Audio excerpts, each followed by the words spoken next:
Well, look what followed me home this time. This is a 1940 Allis Chalmers B that recently came into my possession. I was not looking for another tractor, but this one was too good an opportunity to pass up. I'll tell you a little bit more of its story as I give you a walk around of it.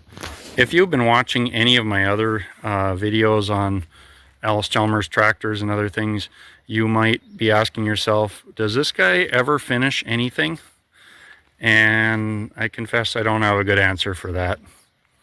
Anyway, the people I got this from did tell me it was a 41. I looked up the serial number online, and I'll show you the serial number right there. It's 37193, which makes it a 1940. You might already be spotting some kind of unusual things about it that I will talk about as we walk around here.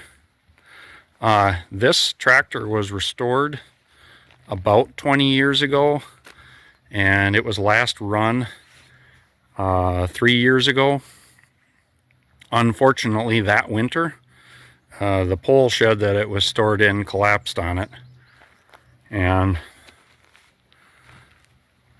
if you look,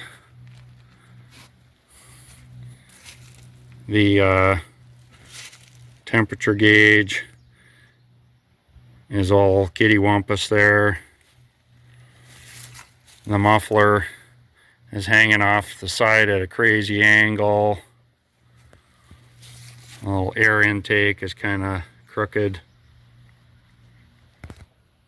I'm going to take the muffler off of there. We'll take a look underneath here. Fortunately, it does not look like the manifold broke when the muffler was flattened.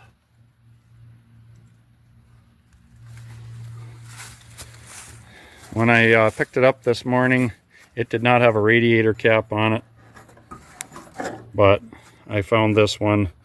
If you look inside, it does have green coolant in it, so it appears that the engine is not cracked.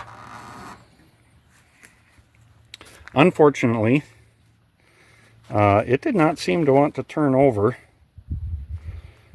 I'm hoping that what that means is because it had a somewhat fresh rebuild on it, that perhaps it was just tighter and just got some moisture in it when it was stored outside after the pole shed collapsed. And maybe that's why it stuck. I am going to pull the head on it before I even try to free it up.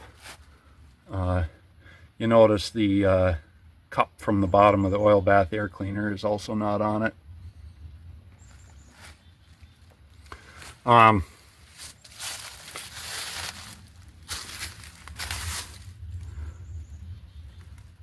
That sediment bowl and everything look pretty clean. We'll look in the gas tank. I don't know if I can get it to focus in there. Oh yeah, it's not too bad.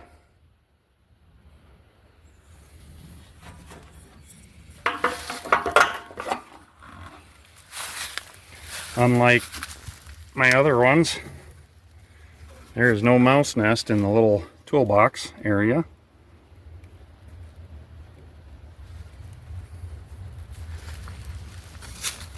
You'll notice it does not have a spot for the battery. This one is completely non-electric. And looking ahead on the engine, there's no spot to bolt a generator on there. This is definitely the B engine. Later Bs, I think I looked up online that they started using the C engine in the Bs in 1943. And if you had one of those engines, the serial number for the engine would be right here. But the older ones, I don't know if I can get it. You can kind of look up on the back of the engine there.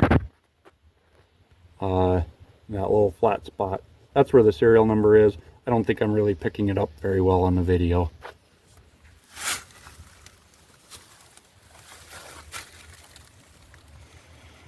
So something else that happened.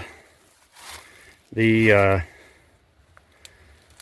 steering shaft, steering the tube, broke down. The pipe support for it is popped out of the torque tube there. You can see I got a big crack there.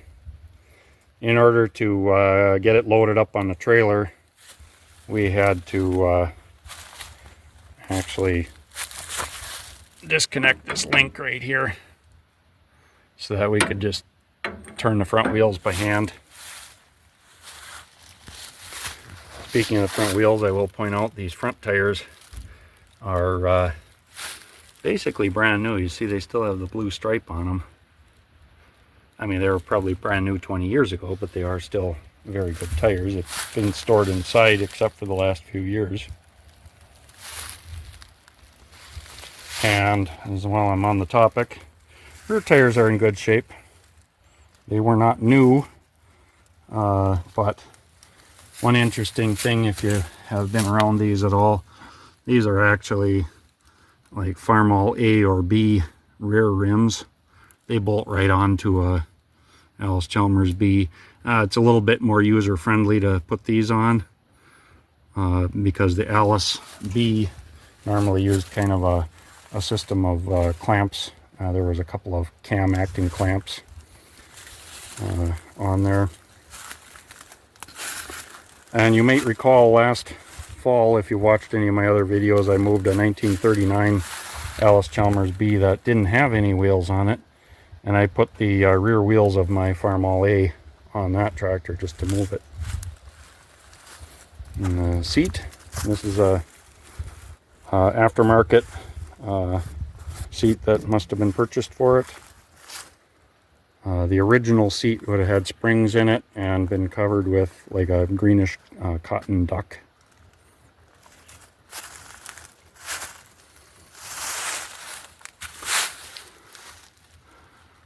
The PTO seems free. The pulley is there. Maybe somebody else would know. I don't know when they actually started putting hydraulics on these, but that's where the hydraulic pump would mount under that plate there. Or remove that plate and bolt it on in that spot, I believe. Maybe somebody else would be more familiar with that. The drawbar looks to be in quite good condition. And the seat rest is not all banged up, or the backrest.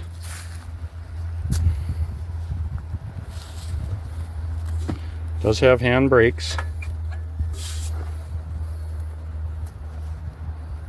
Oh, we got a bumblebee visiting us. That's kind of fun.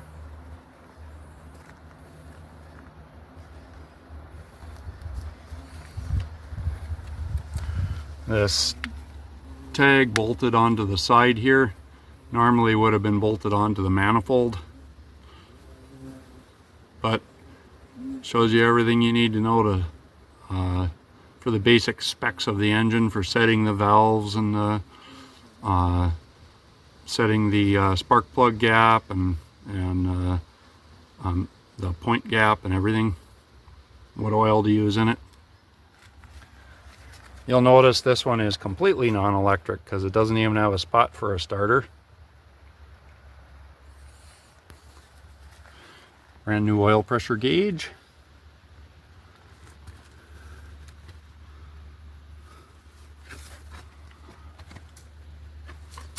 And there. Looks like probably the clutch was worked on. There'd ordinarily be a little cover over that hole, but those mostly either are taken off and left off or they fall off, so it doesn't surprise me it's not there. The oil pump is actually mounted on the back of the engine on these, so it comes up from that pipe from the bottom.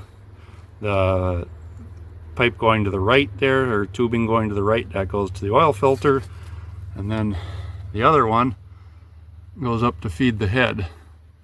On later models, it also had a tube going all the way over to oil the governor, but this one's old enough that it doesn't have that. It does have what appears to be the proper magneto on it, or at least something close to the proper magneto.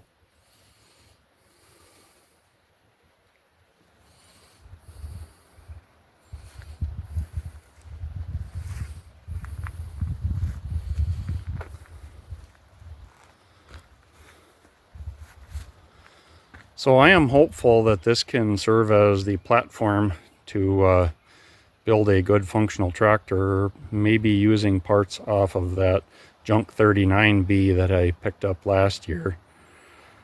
And if I make some progress on this, I will put up some video of it. And wish me good luck as I see if I can get the engine freed up again, and maybe replace the steering from that other tractor and some of the other things that got damaged. Oh, one thing I was going to point out, I should actually compare this with another tractor sometime so you can see the difference. This one has the smaller opening in the hood, so this probably originally had one of the undermount mufflers, under hood mount mufflers. They're a little bit squashed, and then there's just an exhaust pipe that comes out the top. The later ones had a much larger opening, and the muffler was designed to come right up through the hood, not just the exhaust pipe.